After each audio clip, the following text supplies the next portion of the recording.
Morning. Welcome to GSC Live Mornings. It's Monday morning, June 8th, day 87 in this stay safe time together. Stay safe, folks. This morning, poured my cup of coffee into my creamery mug. I've used this one before on GSC Live Mornings. I pulled it out of the cover this morning because I was thinking about many old friends. In fact, contacted several of them yesterday from Menominee, Wisconsin, as well as one from down in Texas. But I'm thinking about Menominee this morning with this creamery cup. And what's come to mind to me is how, as we formed this circle of friends and community back in the mid 1980s, many of us were members of the same church, but a pretty big group of friends. Became friends because we were just starting our careers, just starting our families, and we shared our hopes and dreams with each other. And now, these 35 some years later,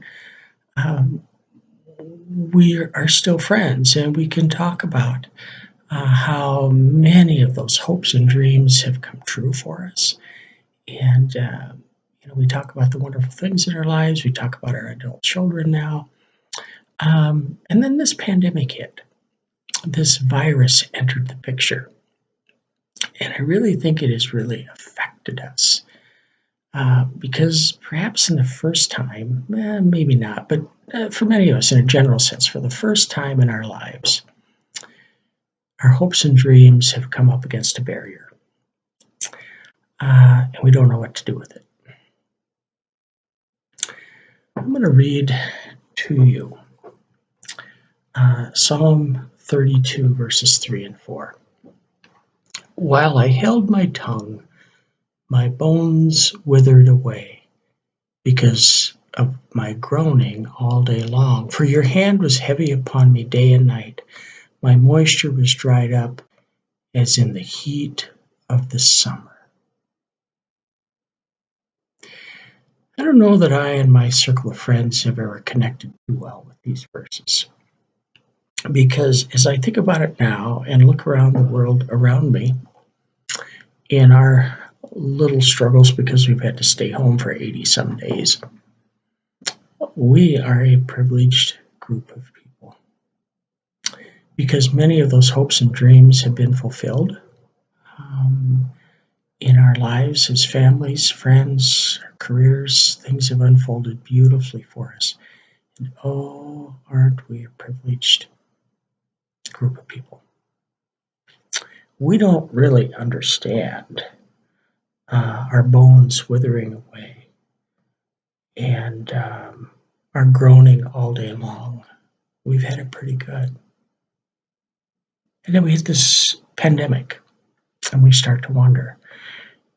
And then we enter into this new crisis for us, an old crisis for people of color who have never been able to hold hopes and dreams like I have.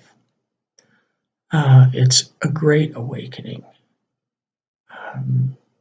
to the privilege that I've had simply with hope. I'm going to read from Joan Chittister's book, Scarred by Struggle, Transformed by Hope. Hope is not a matter of waiting for things outside us to get better.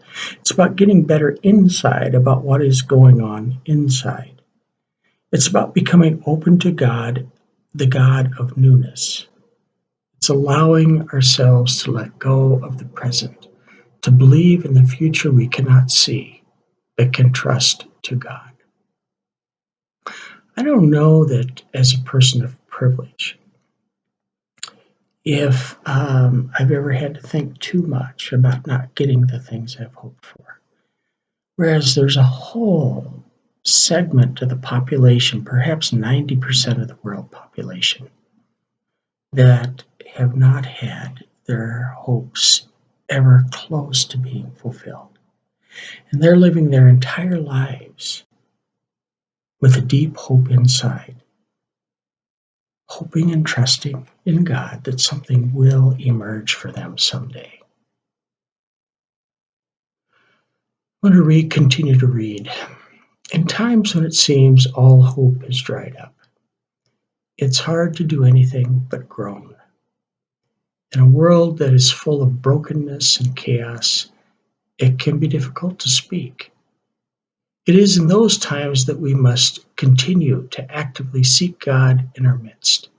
Just because we cannot see the seeds of restoration buried deep in the soil does not mean that God's promised growth will not emerge. God makes green our desert places, and God's hand is still filled with blessings for us when we are cracked and broken. In our distress, we can call on God, the only one who can save us, and find our voice to speak up and shout out against the injustice and oppression of the world. We can have faith that through the brokenness around us, new life will emerge, and it will be glorious. I'm thinking about the image of a seed that's deeply embedded in the earth that has not yet emerged. Even with my privileged hopes, perhaps those privileged hopes that I've lived with for all these years have been seeds that are just barely under the surface that can pop up so easily. They can also dry up and blow away easily. Perhaps now is a time in history when we're joining the larger mass of humankind to wait for that hope that emerges from someplace much deeper. God is all about creating new things. That's where my hope lies right now. Blessings to you. Have a great day.